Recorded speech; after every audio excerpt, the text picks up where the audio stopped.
Hello students, previously we studied about homogeneous catalysis, which means that the catalyst phase and the reactant phase should be same.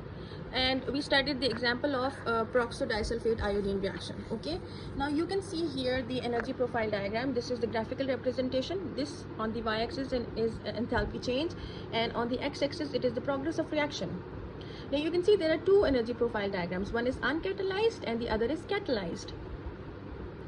Students, you can see that in the catalyzed reaction there are two humps, as you previously understood the fact that this is two-stage reaction. In the first stage, the iron positive 3 is being reduced to iron positive 2, and in the second stage it is again oxidized to Fe positive 3, so the catalyst is regenerated.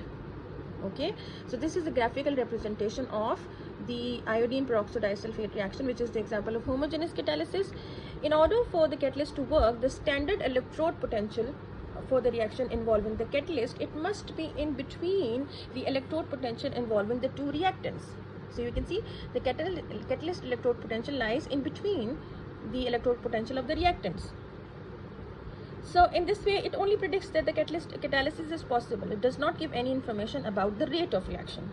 Now there is another example of homogeneous catalysis, which is oxides of nitrogen and acid rain. In the acid rain, the oxides of nitrogen act as a catalyst.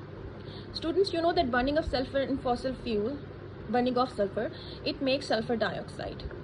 Okay, so it contributes in acid rain. SO2 contributes in acid rain, and the step that involves to produce acid rain is oxidation of sulfur dioxide, which is sulfur dioxide reacts with oxygen to form SO3.